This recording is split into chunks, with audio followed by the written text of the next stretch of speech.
the reason why we are here is trying to answer the question, which is it possible an economic model where social impact becomes the driving force for business success? And we have the privilege to count on those people to talk about that. Let me switch to Spanish right now. Bueno, una pregunta como esta, hecha desde la óptica de SERES, y tengo el privilegio de ser el presidente de SERES, no puede tener más que una respuesta. SERES estamos totalmente convencidos. SERES es, al fin y al cabo, un movimiento transformador con foco en el impacto social de las empresas. Más de 150 empresas, el 70% del IBEX, el 35% del Producto Interior Bruto. O sea, un movimiento importante y un movimiento transformador, donde aspiramos a transformar las empresas para que, a la vez que aumentan su valor, aumenten su impacto social. El papel de las empresas es fundamental y esto ha quedado bien probado en la crisis que hemos vivido con el COVID, donde yo diría que las empresas han reaccionado de una manera rápida, contundente, eficaz, pragmática. Esta semana hemos tenido la suerte de ser convocados el Comité Ejecutivo de la Fundación SERES a una audiencia con Su Majestad el Rey y repasábamos esta idea. Y él nos subrayaba la importancia de la sociedad civil y el papel de las empresas en la sociedad civil. Y de cara a reconstruir. Eso mismo lo hemos ido hablando, y aquellos que lo habéis seguido, en lo que son los diálogos de líderes responsables que estamos haciendo en el seno de SERES, diálogos de alta dirección para alta dirección, donde los CEOs van hablando de dos en dos y en una audiencia de CEOs y presidentes. Y hablamos de lo que se ha aprendido en esta crisis, hablamos de la recuperación con propósito, hablamos del liderazgo y hemos oído y hemos escuchado de ellos cosas como la importancia de la actitud, de la humildad, del realismo, del ejemplo. La importancia para salir adelante de la comunicación con todos los grupos de interés, la escucha activa, la tecnología, la digitalización, pero sobre todo, la importancia de poner los valores en el origen de todo, la importancia de construir alrededor del propósito, la importancia de la colaboración. Y de esto va precisamente la sesión de hoy. A nosotros nos complace enormemente estar aquí y estar de la mano de SpainNAB, socio nuestro, con quien tenemos una alianza de colaboración, porque ellos son el brazo armado aquí del GSG de Inversión de Impacto. Y creo que esto, mejor que yo, nos lo contará Juan Bernal, su presidente, el presidente de SpainNAB, Consejo Asesor Nacional para la Inversión de Impacto en España. Good afternoon, everyone. I trust and hope that all of you and your families are doing well. In this day and age, today in particular, I can only look back and think of the so close to yesterday and compare it with the today that we're currently living in. It was only a year ago when we celebrated the new membership of Spain as part of the Global Steering Group for Impact Investing, the GSG, founded in 2013 by the G8. Personally, I reached that moment in time trying to answer a question that today, more than ever, is still in place, and that I need to ask you all. What kind of world do we want to live in? ¿En qué mundo queremos vivir? Estos meses nos han hecho ver lo pequeños y vulnerables que somos. Nos han servido para reflexionar no solo en qué mundo queremos vivir, sino cómo podemos hacer para mejorarlo, para cambiar el rumbo. Hoy vivimos un momento de reconstrucción, tanto a nivel social como económico, que llama a la acción y a la inversión de impacto. La crisis sanitaria del COVID-19, que ahora parece difícil, pasará y será temporal. Pero el mundo que tenemos que construir deberá estar basado en inversiones con un impacto positivo, a largo plazo, sobre las personas y sobre el planeta. Para que esto sea posible, hay que hacerlo juntos. Dice un proverbio chino que seguramente muchos hayáis oído: si caminas solo irás más rápido, si caminas acompañado llegarás más lejos. Como siempre, los proverbios y refranes esconden en su sencillez grandes verdades. El cambio, ese llamado cambio sistémico que afecta a muchos, requiere de la colaboración para que sea escalable y genere un gran impacto. Y hay una reflexión sobre la que vuelvo una y otra vez: nuestra interdependencia. El COVID-19 nos está demostrando a todos la sociedad conectada en la que vivimos. Y no me refiero a la famosa y cuestionada globalización, sino a una sociedad claramente interdependiente, donde asumir la necesidad del uno con el otro. ¿Qué valor tiene construir empresas de éxito a espaldas de unas comunidades arrasadas por la desigualdad y cada vez más próximas a la pobreza? Ha llegado el momento de pasar de un modelo de economías de escala a un modelo de economías de impacto, y podemos hacerlo juntos. Hace un año lo teníamos claro cuando nos incorporamos al GSG. Hoy debemos tenerlo más presente que nunca. En esta reconstrucción de la que hablaba al principio, la inversión de impacto nos enfrenta a todo el tejido empresarial a una nueva pregunta. ¿Quieres que tu ecosistema empresarial sea parte activa de la recuperación o pretendes ser un mero espectador? Se me ocurren dos grandes sí para estas preguntas. Sí, es cierto, la inversión de impacto no es la respuesta a todos los retos que tenemos como sociedad, pero es indudable que poner esta herramienta de inversión al servicio de la construcción de nuestra sociedad supone posicionar nuestras empresas claramente al servicio de la solución. Y esto es lo que al final del día pedimos y necesitamos. Y sí, también también podemos dirigirnos hacia un modelo socioeconómico que tenga impacto real en la sociedad y el medio ambiente. Según el informe Growing Impact publicado por IFC, solo el 10% de la demanda de inversión de impacto para cumplir los objetivos de desarrollo sostenible está cubierta y de esta menos de la mitad está en manos de contribuciones privadas. Por ello, es esencial movilizar mayor capital privado hacia la inversión de impacto y cumplir con el objetivo 2030. En esto el papel de las empresas privadas es ahora más importante que nunca. Thank you very much, Maria, Juan, and Paco, for your introductions. It's a great pleasure to be virtually in Spain with you all for this very important discussion. I will deal with the why and Clara will deal with the how, but I should just say at the beginning that Clara and I have been working together in this field since I chaired the G8 task force on social impact investment in 2013. And the field has come forward incredibly over the last 7 years. I want to start off by talking about COVID. Once again, we are in the throes of a crisis. And we know that we're going to emerge from this crisis with even greater inequality than we entered it. The reason is that crises do that. Government stimulus packages focus on the most powerful companies and financial institutions because that is the quickest way to get results. But the effect of that is that the most vulnerable are hit the hardest.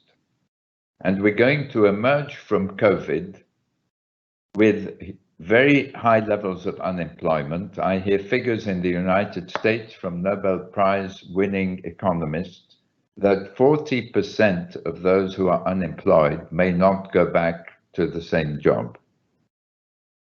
We're going to find perhaps the most vulnerable, or certainly the most vulnerable hit hardest, perhaps with greater numbers of homeless people across our countries. And our governments are going to have more debt than they had before, and their budgets are going to be constrained even harder. And so if we felt before COVID that something was wrong with the world and that we couldn't fix it, that inequality was a real issue, and that environmental damage was a real existential threat. Coming out of COVID, we will feel this even more strongly. And it sort of lays the ground, I think, for a major change in business and investment. And it's that I would like to address in my comments. The world has functioned on the basis of risk return. And the world has done very well on that basis. Capitalism has brought a lot of growth and profit and improved immeasurable numbers of lives. But it has increased inequality, and the environmental and social consequences that come from companies seeking to make money without worrying about what effects they have on people and the environment, and relying on our governments to tax us to deal with these consequences, have just become completely self-defeating now. Capitalism could cope with that when the consequences were lesser. Industrial revolution created negative consequences, but they were handleable. Today, they pose existential threats to the stability of our society and of our planet. And so the question is, how can we cope better? And I think we have to consider that our system must change. The invisible hand of markets that Adam Smith wrote about at the end of the 18th century is not sufficient any longer.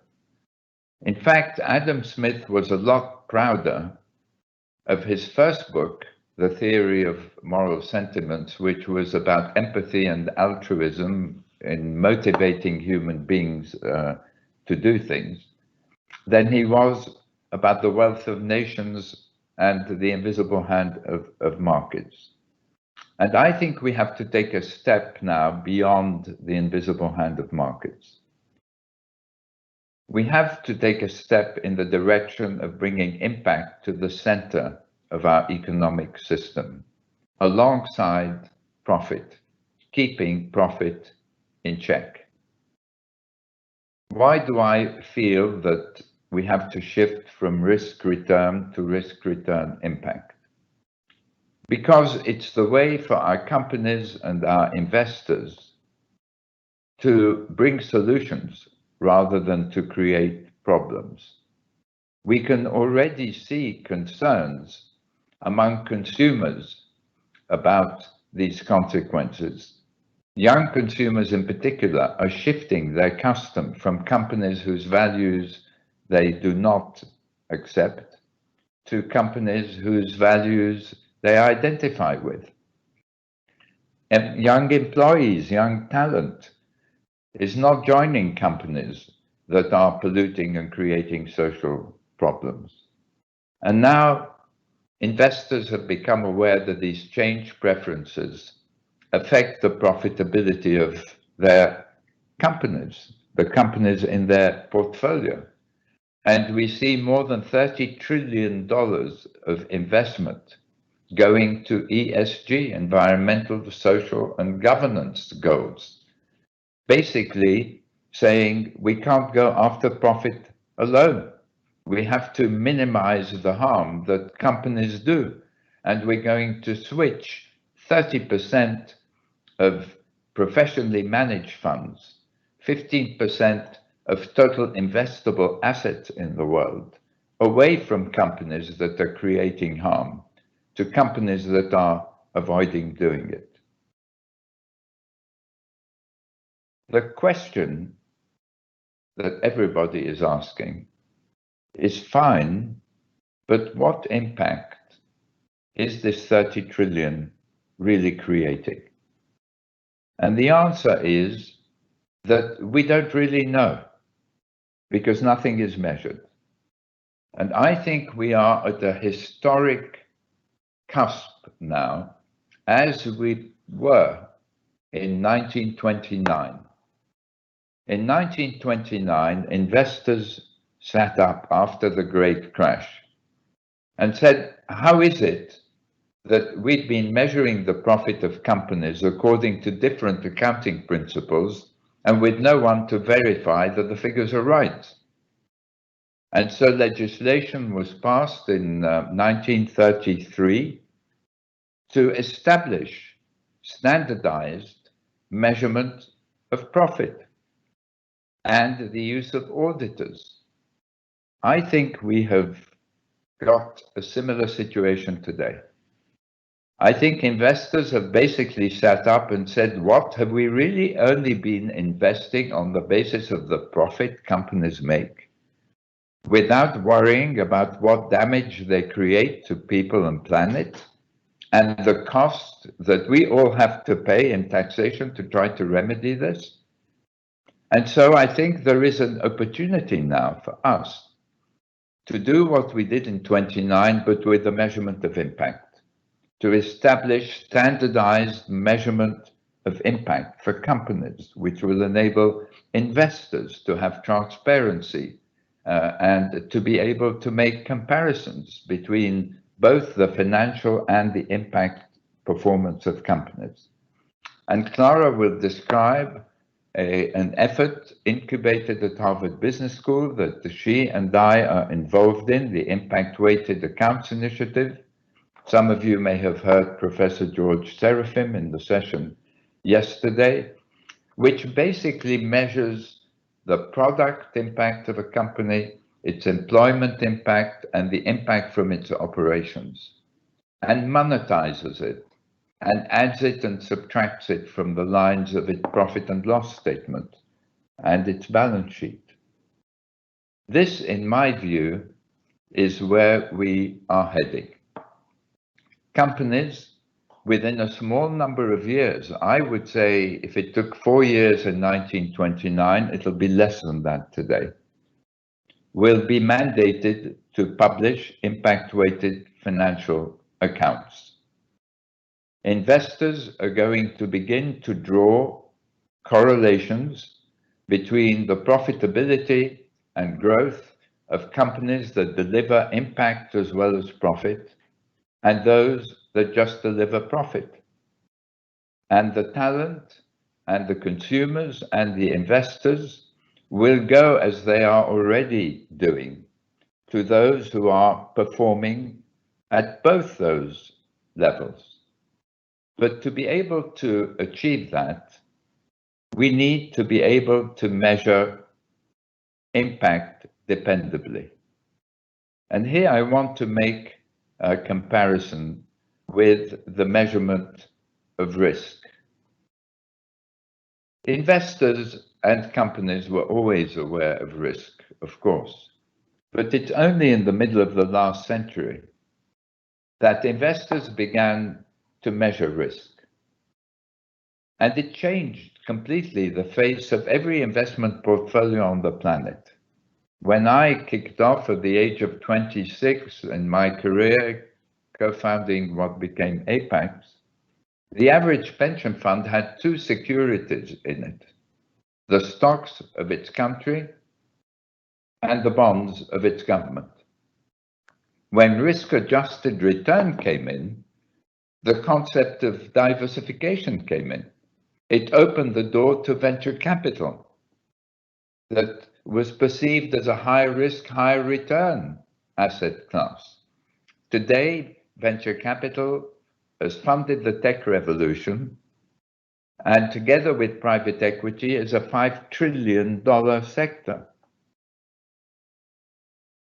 It also opened the door to investment in emerging countries, which without diversification, no professional investor would have contemplated. That funded globalization. That too changed our world. And these investment themes that come every few decades and transform our perceptions of where opportunity is,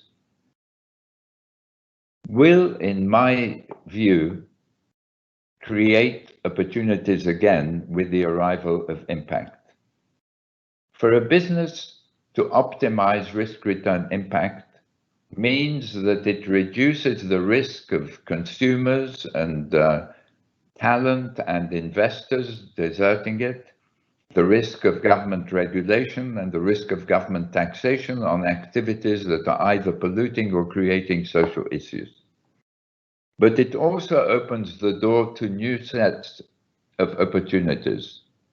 And I want to use an example of how Impact does that, which is a company called Orcam.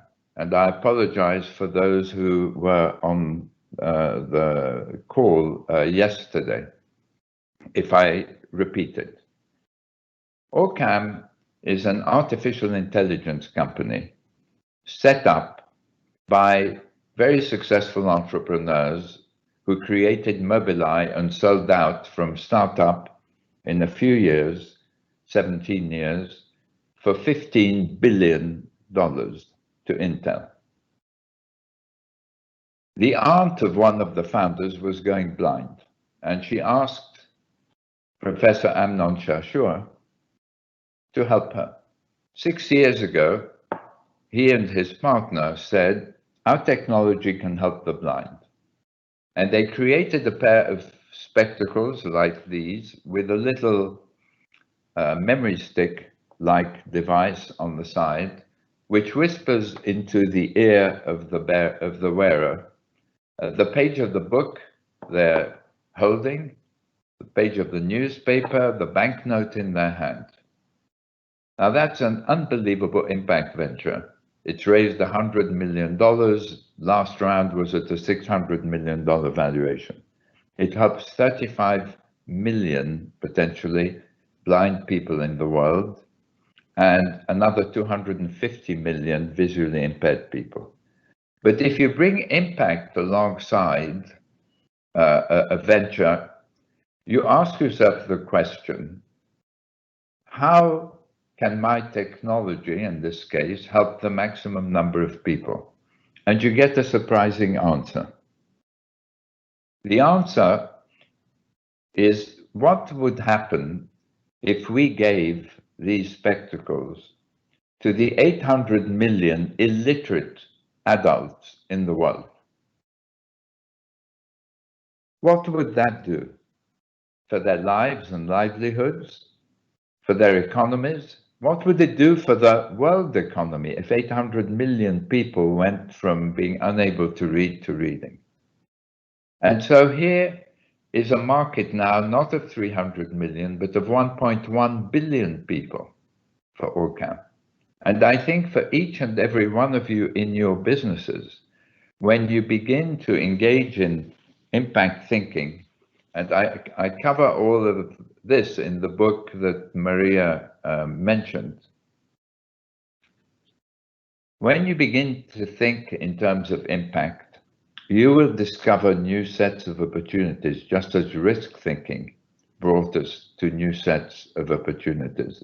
And so I now would like to hand over to Clara to talk about how we measure impact, because achieving this change, this transition from risk return to risk return impact is dependent on the measurement of impact. But I think it's the same topic. Wonderful, wonderful. Thank you very much for the question. I'll be brief so that Clara also can answer some. I think the current P&L is already being supplemented by reporting by companies on impact. It's still the only thing that we can base things on, but if you go to a Bloomberg terminal, you will find a lot of information, primarily about the environmental impact of companies. And once impact-weighted accounts are there, as Clara suggests, I think the two will coexist for a period of time. Investors will look at, the existing P&L and impact-weighted P&L and make investment decisions. But I agree with her vision that in the future, investors are going to look primarily at impact-weighted accounts. Reputation and social impact. Reputation is a very big motivator, but it goes together with self-interest. And I think impact reconciles the two. I think the best way for companies to find growth and profit today is to think in terms of risk-return impact. I believe they will deliver, those that do, better returns. They will attract better talent, which is one reason that they will achieve that. They will have more loyal consumers, and they will have more loyal investors. And then, how do we actually affect the change to impact? Well, there's a huge demand for data today. You have rating agencies which are trying to rate ESG companies and funds. We have to do it through the availability of information.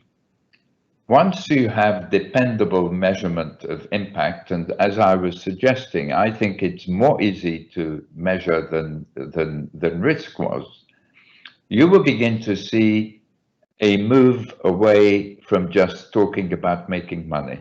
I actually think that businesses that just talk about making money will do very badly. Businesses that don't have impact integrity as I mention it in the book, will do very badly. And we just will be setting new norms for our society. The first one, social impact bonds and development impact bonds. Some of you may not be aware, this is an impact investment security which was invented 10 years ago, where the return depends on a social or environmental improvement. The first example was raising money to help prisoners get into jobs instead of going back to prison.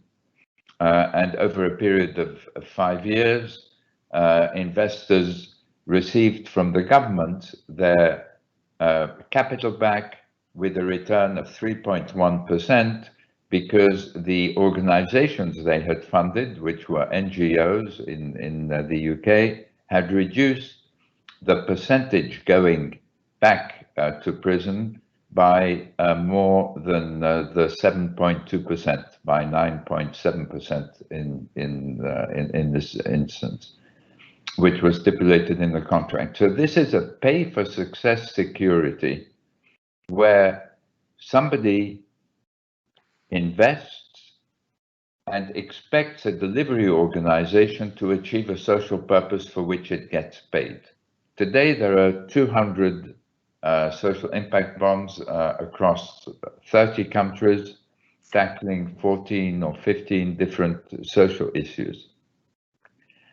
And in order to expand them, we are now creating billion-dollar outcome funds, which are pools of money that receives aid and philanthropic capital. So philanthropists and aid organizations, instead of providing money in grants, are paying for outcomes. And on the basis of the contracts which these outcomes funds assign with NGOs and purpose-driven businesses, investors calculate that they can make 5 to 10% net return in dollars in Africa, according to the number of children who complete their education. I think this is a very attractive security from an investment point of view. It's uncorrelated to equity markets or even to interest rates, and it delivers measurable improvement in people's lives, in this case in education, which is so important. I believe this is a market which will grow very fast now. It can be viewed as part of a bond portfolio. It's not a bond in the exact sense of a bond, but it could fit in within a bond portfolio, or for those who come from the financial investment business, it could be viewed as an absolute return investment category. The way to invest in them now is to invest in funds. UBS is launching with bridges, which Clara Barby has mentioned, and which I'm very proud to have co-founded in 2002, $200 million education impact bond fund. And it would be wonderful for institutions in this audience to participate. But you could also come to an organization like Social Finance, or come to the NAB, which Maria represents here today, and Juan Bernal also as its chair, and say, look, we're interested in having social impact bonds deal with the issues that interest us as investors: homelessness, or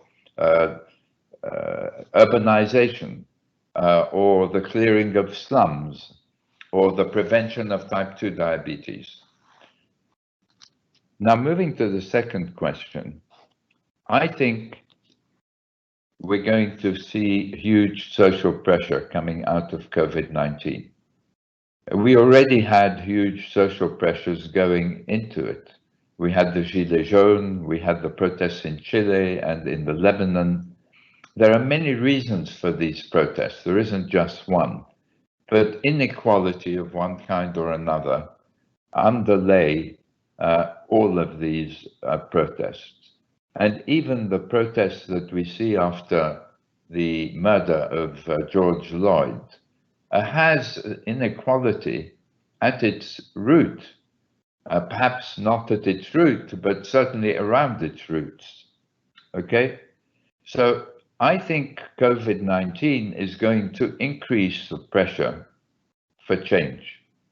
And that is going to mean change in investment, change in business, change in banking. You cannot bring change to our societies without it. It isn't a coincidence that impact investment is in a way the expression of this movement today, because investment is the lifeblood of our whole system. And so I think COVID-19 gives us an opportunity in a way to lead this change. And if business leaders such as those who are attending this meeting today and those who have attended it over the last day and a half, if business leaders take the lead, they can come to governments and say, we are prepared to help you find solutions. We are happy to measure our impact, and we are happy to address the major issues of the day. Business has abilities that governments don't have. Today, it also has resources that governments don't have. It has an ability to act in many countries which governments don't have. We live in a world where nationalism is becoming predominant when we need multilateralism.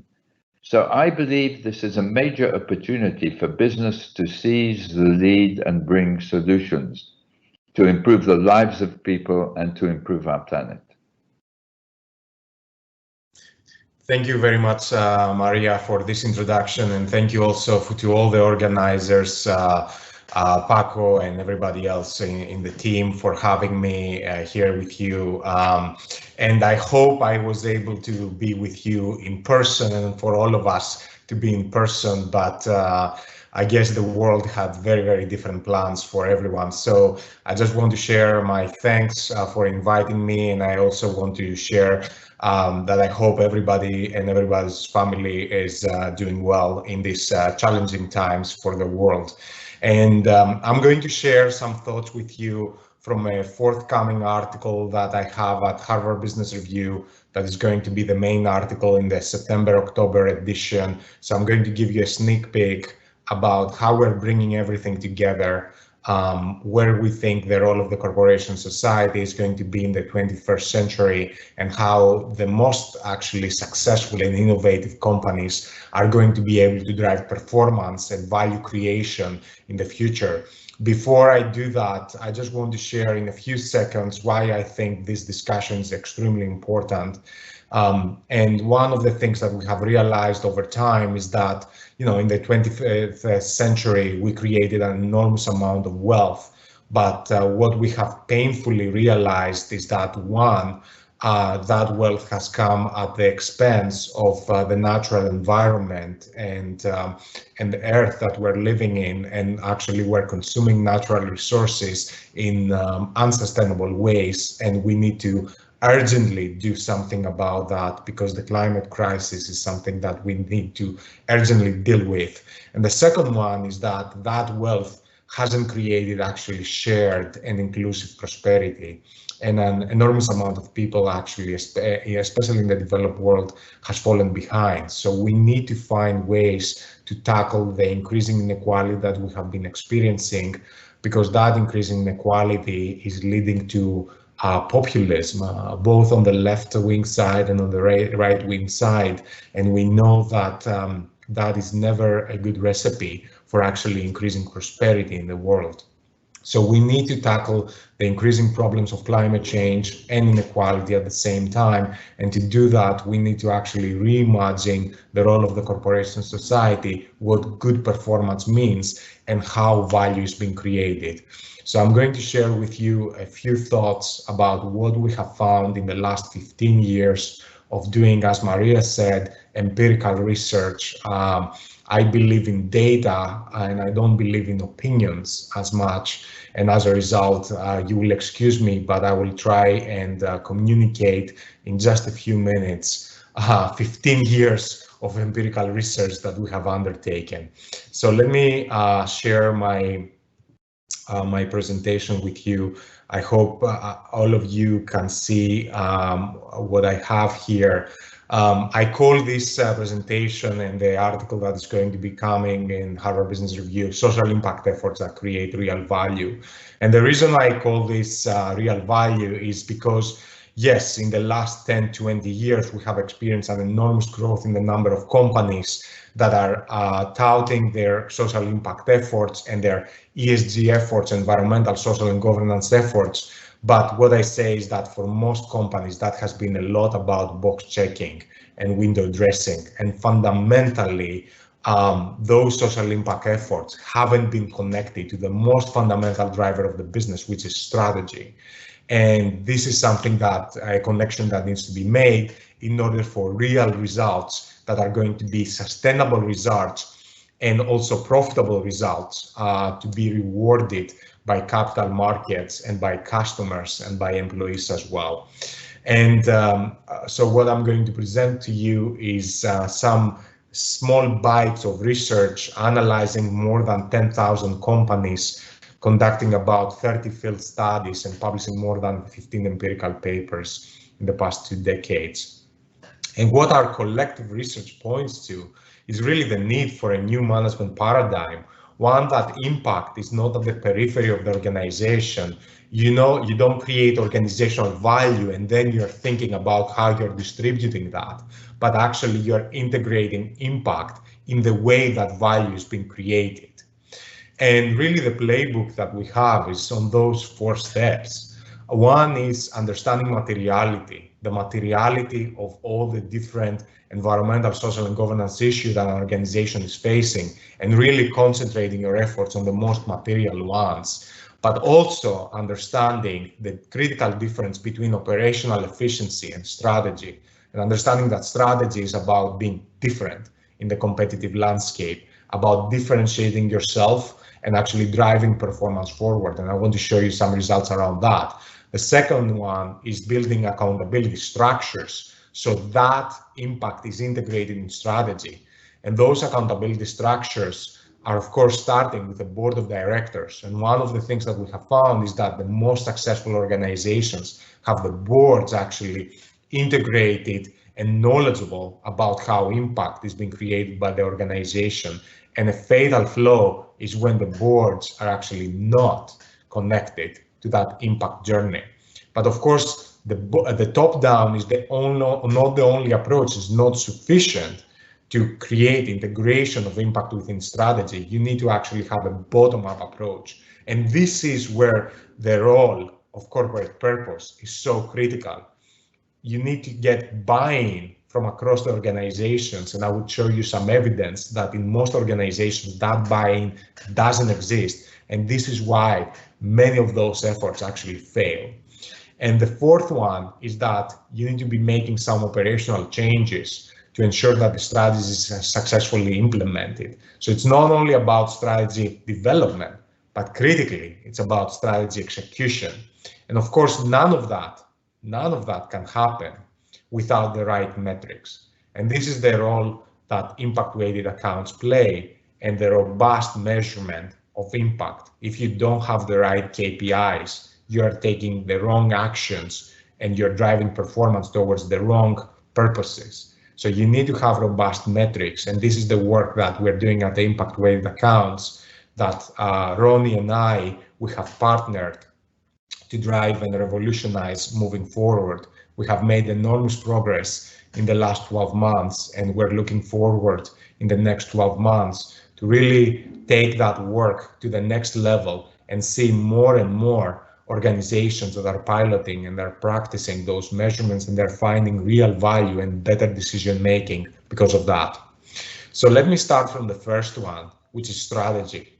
And just making that point, the analogy that I make is that for most organizations, they have been looking about those ESG efforts like a cell phone case. not as the operating model that drives the cell phone, but actually what you put around the cell phone, something that you put around the organization to protect your brand and your reputation, but is not really integrated. This is not the chip that is actually driving how the organization is functioning. And this needs to change. Corporate leaders need to embrace a very, very new mentality where both an ambitious and differentiating strategy is needed to see real financial results. And I want to show you here a very now infamous piece of research that we did about 7 to 8 years ago, where we were able to show that actually, in order to drive performance, you need to concentrate on the material ESG issues that an organization is facing. And the materiality, of course, is dependent, very much dependent on the industry that you're working. I started observing, for example, many banks that were making a big deal out of their scope 1 emissions. And I always said, this is an immaterial issue, actually. What is material is what are the carbon emissions within your loan portfolio, for example, your risk management practices, the way that you attract and retain human capital, and so forth. But the scope 1 emissions are very critical for an electric utility company, for example, and for mining companies and so forth. So industry by industry, and this is the work that we did at the Sustainability Accounting Standards Board when I was sitting there on the inaugural Standards Council back in 2012, 2013, the organization created industry by industry, which are the most material ESG issues.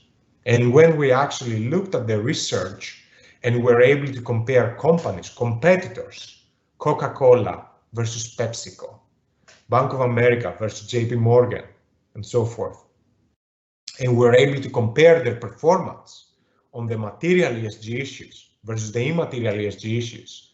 And I'm showing you here the best performers here with a red line, what I call here the top quintile of the distribution versus the worst performance on those dimensions. You see on the left-hand side that actually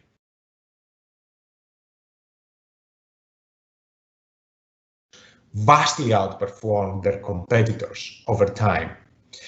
But actually, when these companies were competing on the immaterial ESG issues, what you were finding is that actually there was a slight underperformance of the companies that were concentrating on the immaterial ESG issues.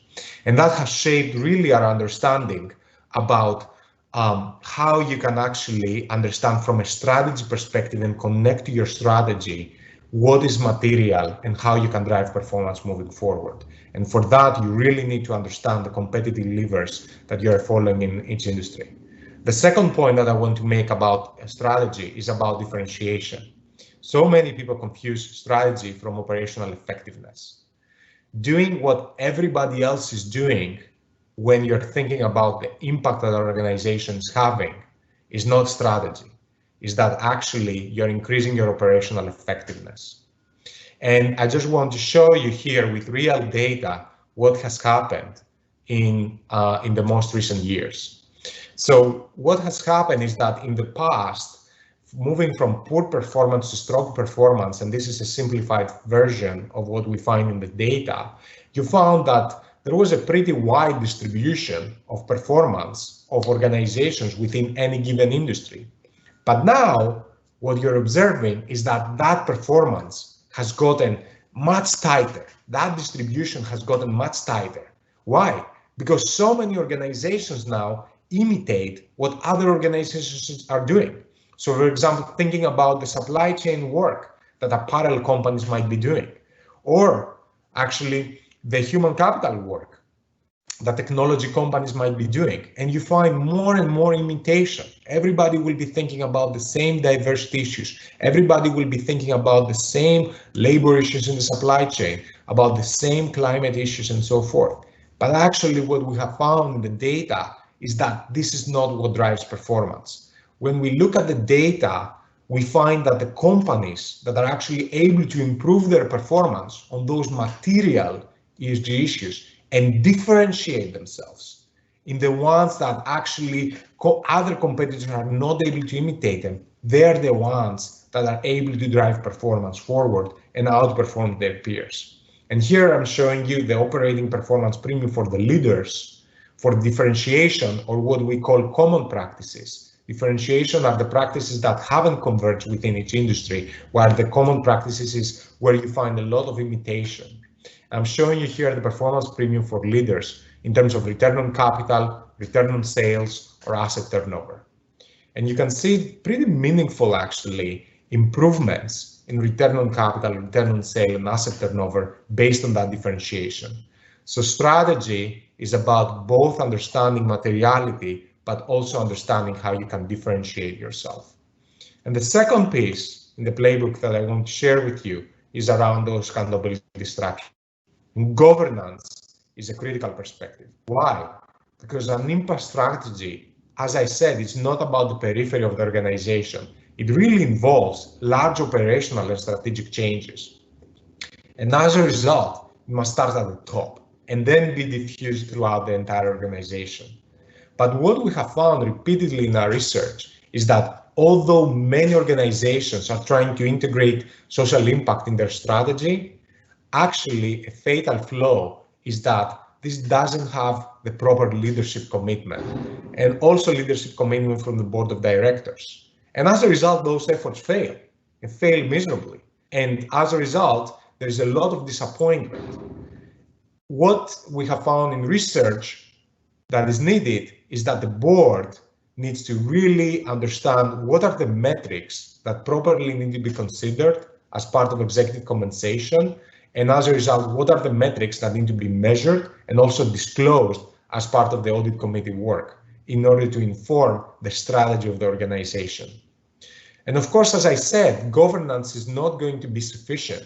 You need to start from a leadership commitment, but then diffuse that throughout the organization. And as a result, you need a culture that rallies around impact. And the other reason that we have found that many of those efforts fail is because, simply enough, people further down in the organization, frontline employees, middle management, they just don't believe in the authenticity of those efforts. They say, of course, these are big words that are coming from our senior executives, but then when you talk to people that are really interacting with the customers, that are really executing on the strategy of the organization, they don't believe. And they also don't believe because they don't have clear direction for how to achieve them, how to integrate them in their workings. And as a result, skepticism leads to those efforts being sidelined or not be consistently implemented across functions, divisions, and business lines. And what this becomes really critical to discuss is about the role of the corporate purpose and building actually a culture around that. And I want to show you some empirical evidence of what we have found about this. And by the way, this purpose idea, although it's much discussed, it's actually not a new idea. One of the most important economists in the history of the world, John Maynard Keynes, actually clearly articulated that, saying that if human nature felt no satisfaction apart from profit in constructing a factory, a railway, a mine, or a farm, there wouldn't be much investment merely as a result of that cold calculation.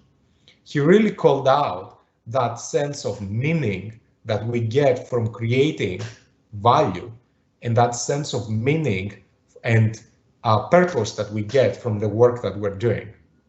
So over the time, we have actually gotten data from about 2 million employees across more than 1,000 organizations. And we have operationalized purpose, not by the big statements that an organization is putting on their website, but actually how employees feel inside the organization, whether they feel that their work has meaning and impact, and also about whether there is clarity about that purpose, clarity from the management about that purpose. There's a critical role for management to clearly actually show the direction to people about the purpose of the organization. And this is something that we have also found that is missing from any organization. One of the critical things that we have found, and that's what you see on the left-hand side, is that as you go inside an organization, in general, that sense of purpose within the workforce declines as you go down in the hierarchy. So you find a strong sense of purpose when you ask senior management, a lower one when you go to middle management, and even further drops down when you go to staff and professional and frontline workers. This is a problem. We have found that when that is the case in an organization, all of those efforts to integrate impact within the strategy fail.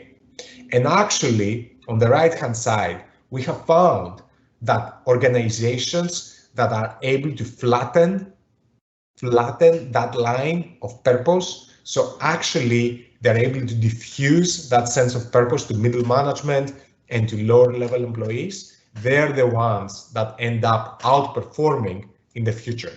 And this is why you see that the middle management line there is very positively associated with future return on assets.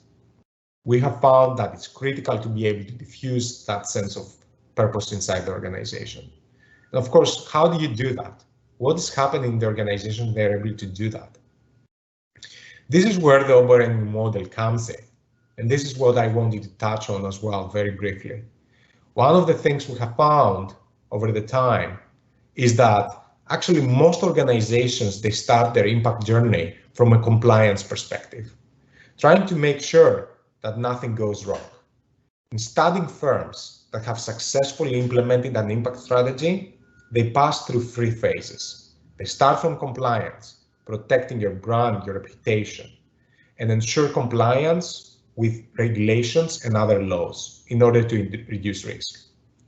And then they move towards efforts to improve operating efficiency, cutting energy, cutting water, improving those dimensions, because actually that makes business sense, that improves their efficiency.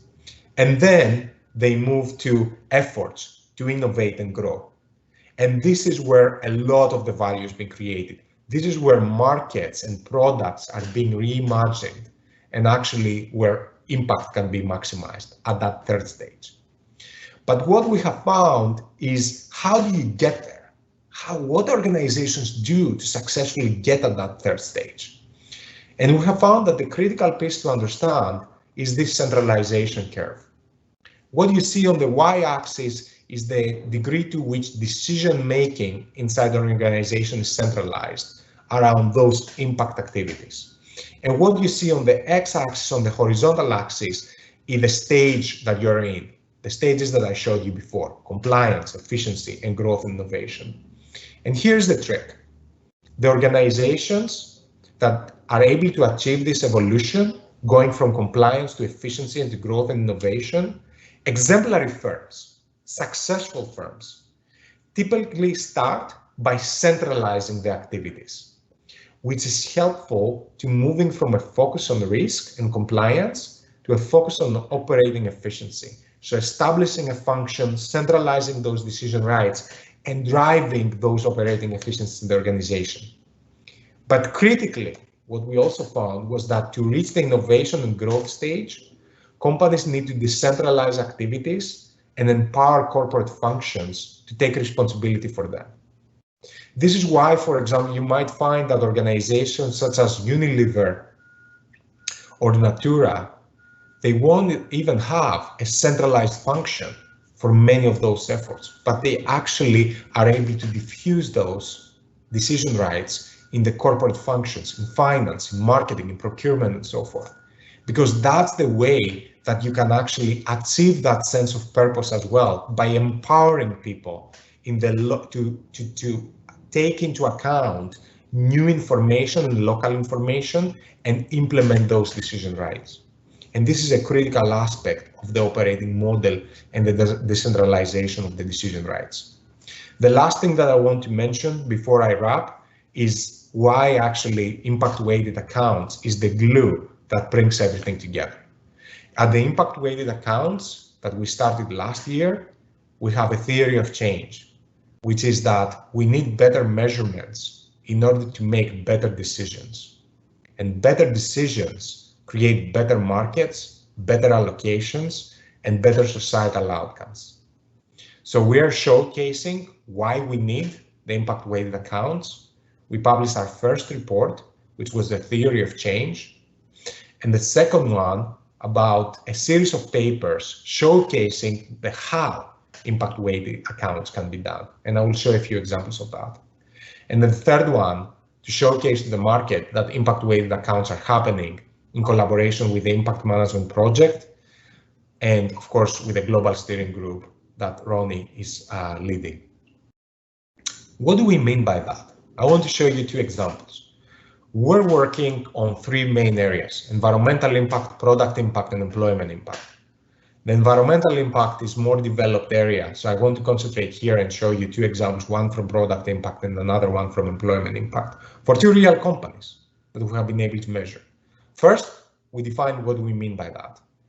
We look at product impact in terms of reach that an organization is having, larger reach, larger impact, of course, in terms of quantity and duration. For a company like Ford, that might be vehicles sold, and of course the maximum mileage that the car might have. And then we're looking at the product impact from the perspective of the customer. And in terms of dimensions of customer usage, we're looking at access, quality of the product, and what we call optionality, whether the customer is actually consuming the product, having full access to information and free will, which, for example, for a company like a tobacco company, that might not be the case. So we're looking at those dimensions, and of course, we're also looking from the product impact perspective, environmental use and end of life, pollutants and efficiency and recyclability. So for example, in the case of a car, as you could imagine, we might be looking for issues of access, such as, for example, vehicle, fuel, and maintenance costs, and whether actually the product is being provided to underserved markets. In terms of quality, we might be looking at issues of recalls, safety rating, customer satisfaction, and so forth. For environmental use, we might be looking at emissions from the usage, tailpipe line emissions, and recyclability and recoverability of vehicles. And what you see actually at the bottom line is real numbers.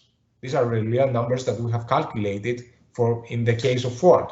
Ford, for example, in terms of access, has been underperforming its competitors. As a result, we have been able, using a science-based approach that takes each one of those dimensions and finds from a socioeconomic perspective what are the dollar costs and the dollar benefits. We found that it's a little bit more than 1 billion in negative terms for product impact when it comes to access. But for quality, it has outperformed much of the other competitors. As a result, it has had a 4.8 positive billion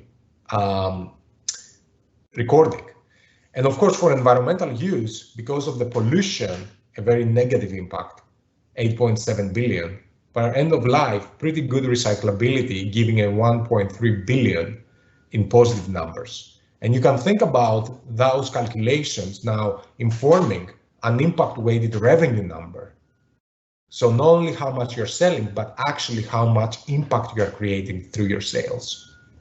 And as you can see here, those numbers can be very, very useful from a management perspective, for a decision-making perspective, but also for investors out there, as they're actually trying to align allocations of capital with impact.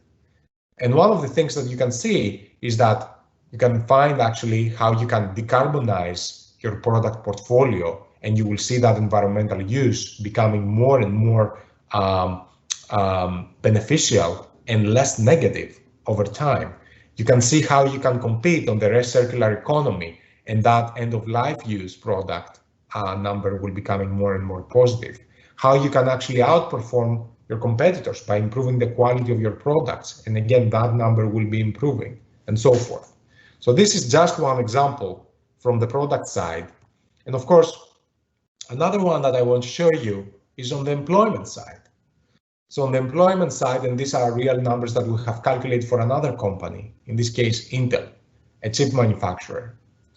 And although many people have been discussing about actually good jobs and employment impact and so forth, there is no actually clear way of calculating what is actually the impact that an organization is having on its employees. So here we have actually defined it in three ways. What is the impact that's provided to the employees? Who is it provided to? And how is it provided? And that's what you see on the top line. So within what is provided to employees, we're looking at wage quality, at benefits, at career advancement. All three are very, very important dimensions of what an employee is getting.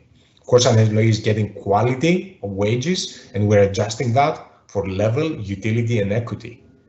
And of course, an employee is also getting benefits. And of course, an employee is getting also advancement, opportunities for career advancement in the terms of promoting. Of course, who is getting it is very, very critical. I think the recent cases of racial discrimination that we have seen in the US, but I think this is a global phenomenon, suggests that we have a long way to go in terms of diversity and inclusiveness. And this is another dimension that we're looking. But also not only looking at the levels of diversity, but also at the progression of diversity within the organization. And as a result, the opportunities that are being created. Of course, location. Creating a job at an area of high unemployment is more impactful than creating a job at an area of low unemployment. So location matters as well. So many actually areas have fallen behind in our capitalist system. And how is employment provided? Health and safety issues, subjective well-being. And when we start from that, and this is what some organizations have been doing, they're looking at the total salaries that are being paid. In this case, in the context of Intel, this has been 7.3 billion in 2018. And then they add that as value created. But of course, that is a very simple calculation that doesn't take into account all of those dimensions that I talked about. So we're actually calculating those numbers and what it looks like. And you can see actually, for example, in the case of Intel, that for wage quality, we're calculating close to a 5 billion positive impact from that employment impact in terms of wage quality. But actually, for example, when you look at diversity, because the organization is not as diverse as it could be relative to best-in-class competitors, that is a minus almost 2 billion impact, negative impact. And so you can see there that actually, when you're looking at that, it gives you a much better perspective about how an organization is creating impact and where are the opportunities actually for improvement when you're looking at that. So there are many more detailed calculations, but our perspective is that if you actually cannot have great numbers to be making good decisions and disciplined decision-making process and enable people to make better decisions, both inside organizations and inside markets, we're not going to be able to actually create an impact economy and create the next wave of innovation that is going to propel to a better society for everyone. I just want to thank you for the attention and thank you for having me. And after Ronnie's presentation, I will be happy to answer any questions about the research and all the work that we have been doing. Thank you very much. Ronnie, thank you so much. I'm going to screen share so that I can take you through some slides to bring this to life. So let me do that now.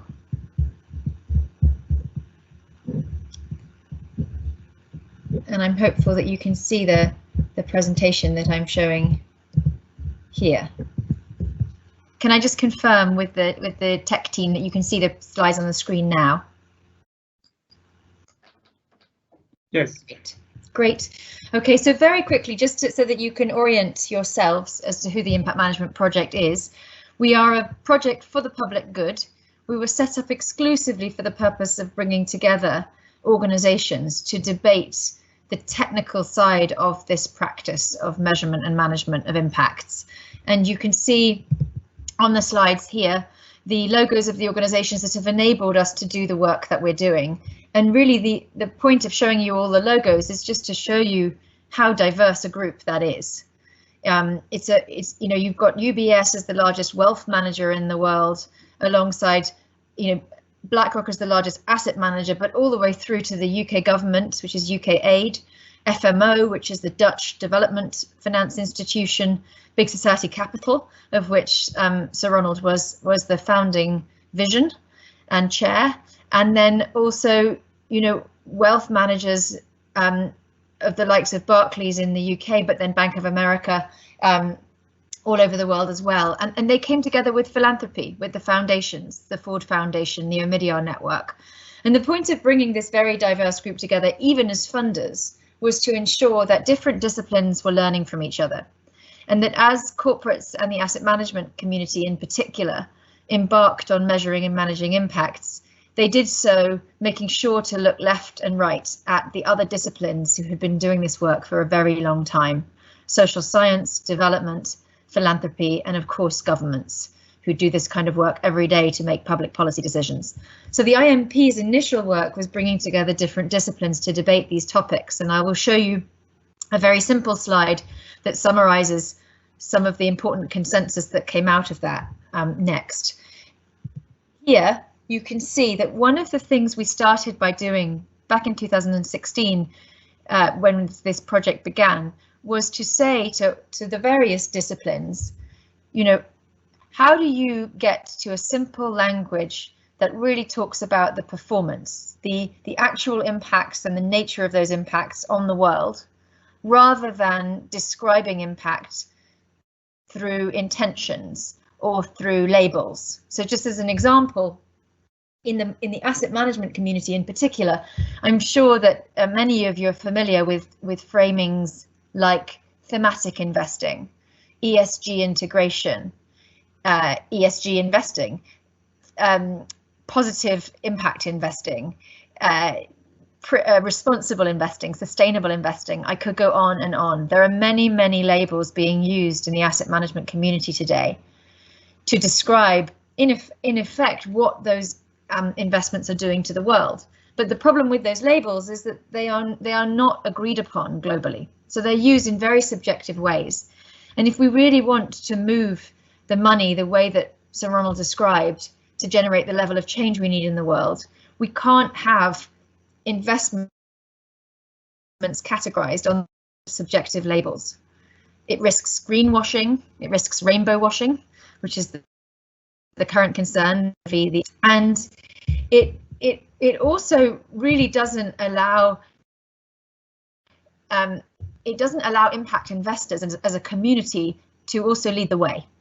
Because unless impact investors are talking about the real world impacts that they have through their investments, using the same logic and language that the rest of the market is using, they can't distinguish themselves, and they can't make sure that they're at the vanguard and leading the way. So it's as important to the impact investment community to have a conversation with the wider investment community about this as it is for the whole investment community to have a conversation with social science, development and philanthropy.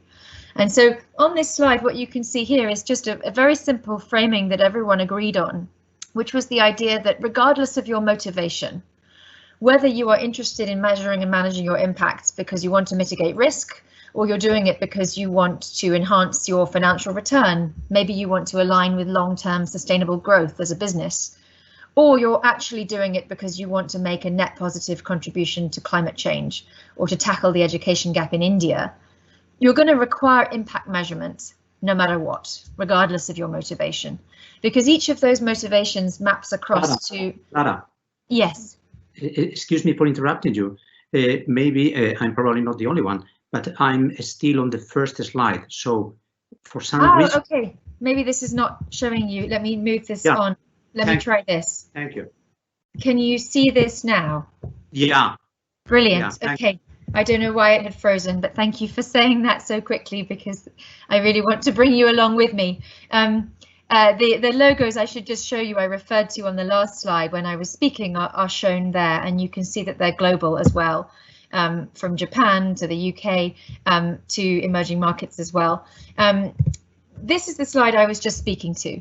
This idea that you've got these illustrative motivations that many, many different investors and companies have, but that all of them require impact measurement in order to deliver on those motivations. And very simply, for those companies and investors that are driven by a desire to mitigate financial risk or to behave responsibly, you're really looking at underlying assets in a portfolio that are acting to avoid harm.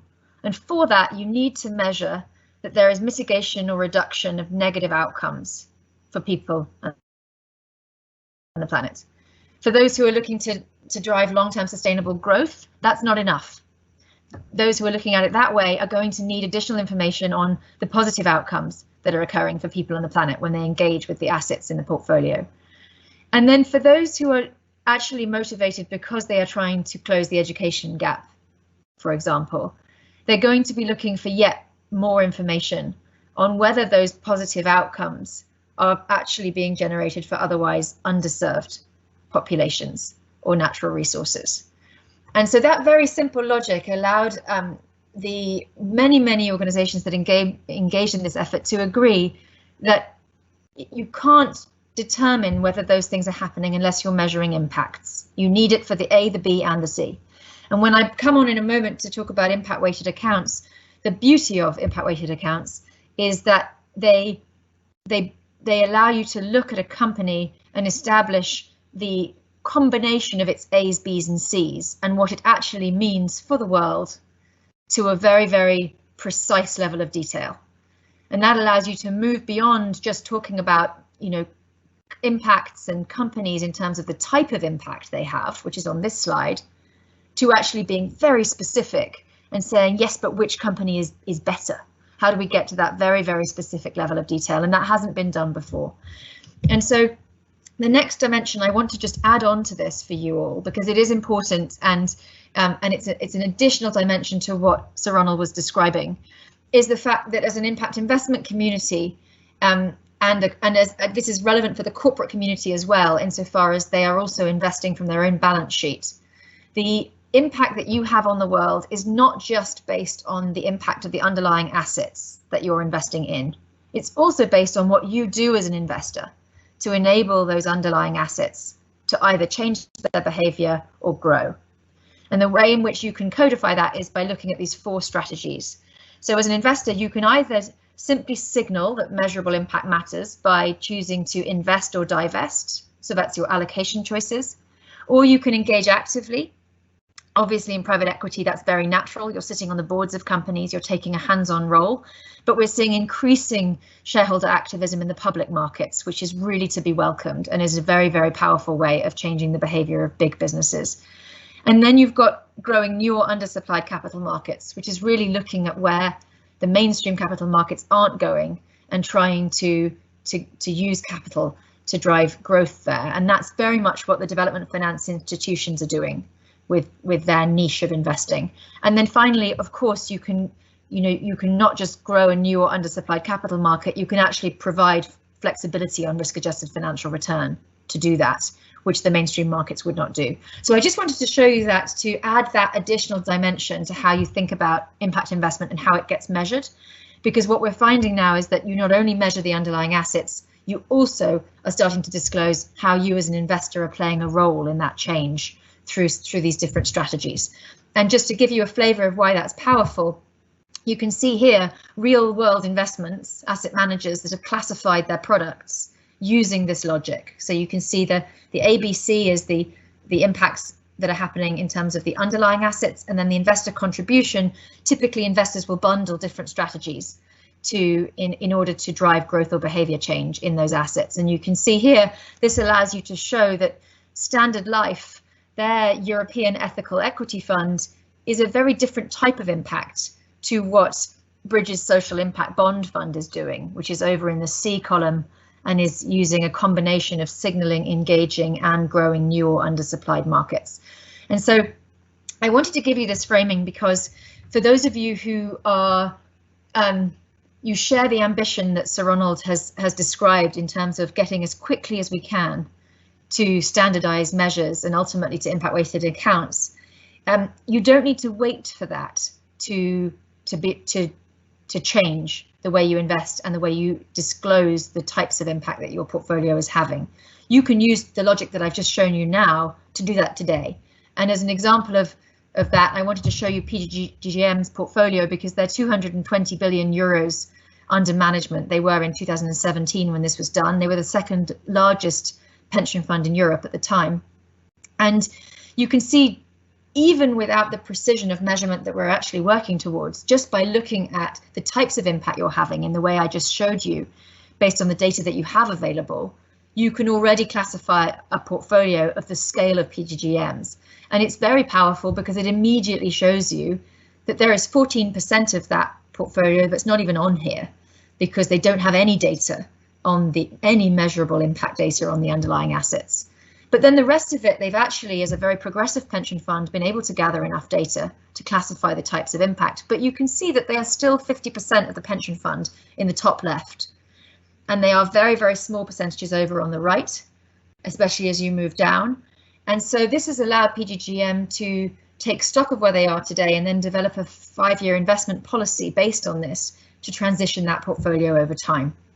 And the question that they ask more than anything else is, it's great to have this logic, but how can we then within each of the boxes on this matrix get to that real precision of measurement that allows us to compare individual assets rather than just group assets based on the type of impact that they're having? And that's really the segue to impact weighted accounts that I wanted to make for you all. So I'm going to quickly show you the logos of the organizations that are these standard setters that we facilitate. And you can see the GSG is one of them, but you can see that they're in good company with the UN agencies, with the OECD, with the leading independent corporate disclosure standard setters, SASB and GRI, who have really dominated the corporate sustainability disclosure market to date. And also BLAB, you know, very much focused on SMEs and helping companies not just measure, but then benchmark their performance so that they can establish themselves as distinctive by becoming B Corps. So it's a deliberate variety of organizations, and we actually think that all of these organizations work if they can work intentionally together is very coherent and actually could really provide the basis for a complete landscape of principles, frameworks and standards.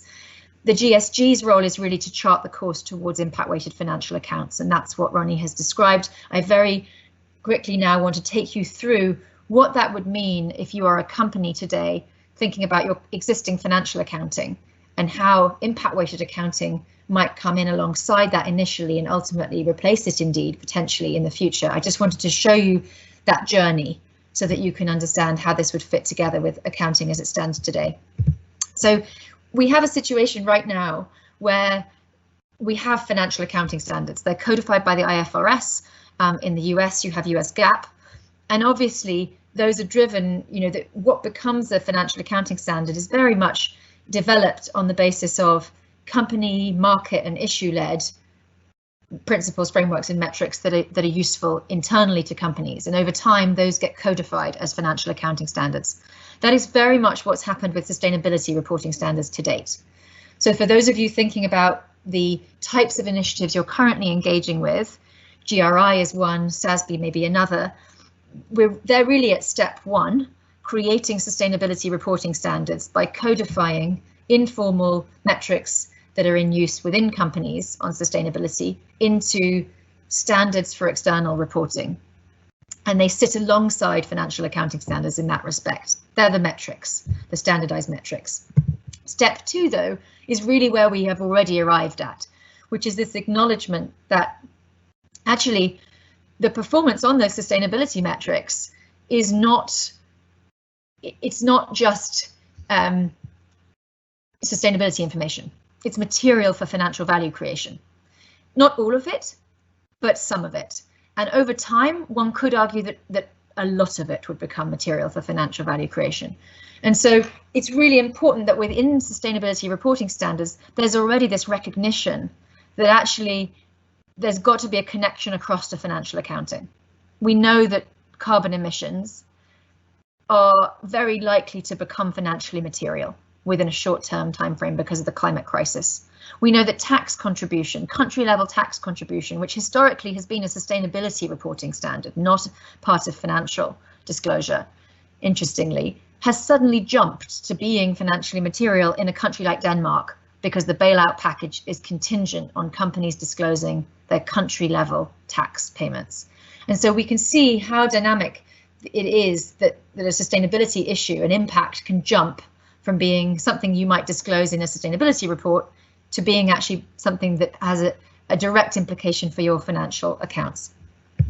Step three is now, I think, where we're starting to see the more progressive side of financial accounting evolving, which is this recognition that the performance on some of these sustainability metrics are actually something that can be valued in financial terms and recognized on the balance sheet of a company, for example. So human capital assets are increasingly being valued as part of a business's overall assets. This is broadly called intangibles, but it's a really growing area of financial accounting. And I'm showing you all of this because I want you to see why we think this path is credible, that some of this is already underway. And then obviously step 4, which is what Ronnie was describing, would require a change in public policy. It would require governments to go outside of the current mandate of financial accounting of the IFRS and actually produce an additional set of accounts. And it would have to be done on the acknowledgement that investors want information across financial, social and environmental value, rather than purely for financial value for the basis of economic decisions, which is the current purpose of financial accounting.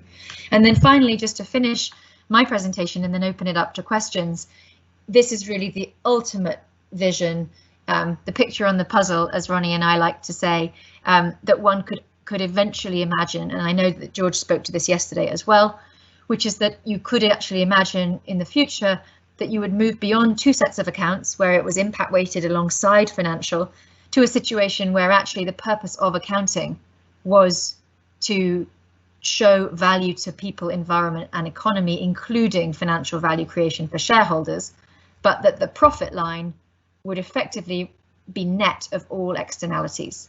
In other words, profits, dividends could only be paid out after all externalities, both positive and negative, have been taken into account. And obviously the change that would lead to in the world would be tremendous. So I want to finish there with what I hope you find to be a visionary state that we are now walking along stepping stones towards. And Ronnie, I'd obviously want to invite any final reflections from you before we open it up to questions.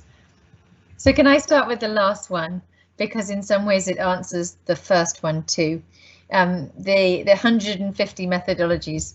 So if I was to say to you all as a group of companies or investors, I was to say, oh, there's so many acronyms in finance. You've got the P&L, you've got the balance sheet, you've got cash flow, you've got DCF, you've got IRR. And I was to suggest to you that all of these different tools you have in finance were equivalents of each other, and say, oh, there's so many, it's so confusing, you would laugh, right? You would laugh and you would say, no, they have different functions and we need all of them. And actually in impact measurement, yes, there is some duplication. Yes, there are many initiatives and you will expect convergence over time of some of them.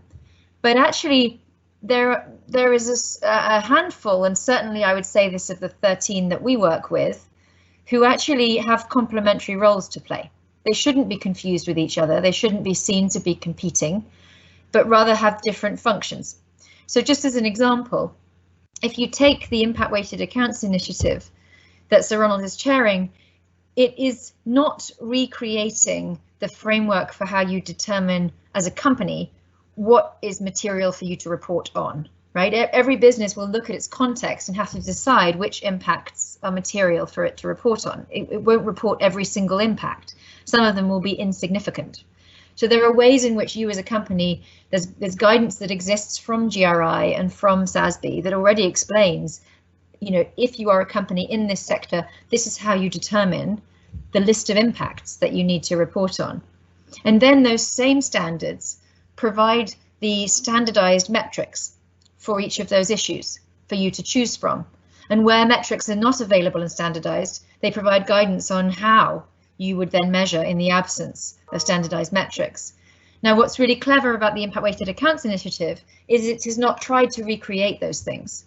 It has deliberately then assumed that the next step is to come up with the monetary coefficients for performance on those standardized metrics. And it's done the research to enable that piece. But if you look at the Impact Weighted Accounts work, and I encourage you to do so, it's available on the website at Harvard Business School, you will see that the underlying metrics and materiality is driven by the standards of GRI and SASB. And so you can see here how these different measurement techniques, which are some of your 150 initiatives that you quoted, they're working together to provide you with a complete set of tools that you need, rather than being seen as in opposition. And that's the work that we do at IMP. Our job is to provide that clarity on how the pieces of the puzzle fit together. And as Ronnie says, really the GSG is then charting the path to the picture on that puzzle so that it can all come together. Positive social impact, I think the most important thing to say is that that needs to be determined by the person experiencing it. That's really the fundamental premise. That you know if something is a positive impact if the person experiencing it tells you that it is. And I say that just because I do think when it comes to measurement, we have to accept that a lot of the time we are using proxies for that. And that's okay if it's relative to doing nothing, but we need to be very cognizant that we're very often using proxies for that. If you take the Sustainable Development Goals, they are in effect proxies for that. They are governments who came together to agree on, you know, the high level goals, the targets and the indicators that matter consistently across countries on the basis of what they think matters to their citizens. So in a way, the SDGs are a proxy for that at the highest level. But the other thing I wanted to mention is not only whether the outcome is important from the perspective of the person who's experiencing it, but how they know that it's positive, how you know it's positive if you're a company or an investor. And I just think it's really increasingly important that people recognize the role of thresholds. So you can call them norms or you can call them thresholds, but the metric of a ton of carbon or the average hourly wages that someone earns is not intrinsically a negative or a positive metric. It's just a measure. You only know whether performance is a positive impact if you are looking at that performance relative to a local living wage, for example, in the case of wages, or to a net zero carbon emission scenario in the case of carbon. So it's going to be increasingly important that people recognize the role of thresholds when it comes to impact measurement. We've done a lot of work on this, so do look at the IMP website if people want to know more about it. But I think that, technically speaking, that those are the really important things to take into account when you say, culturally, how do we know what a positive impact is? Well, it's got to be from the perspective of the stakeholder experiencing it, and it's got to be relative to a threshold.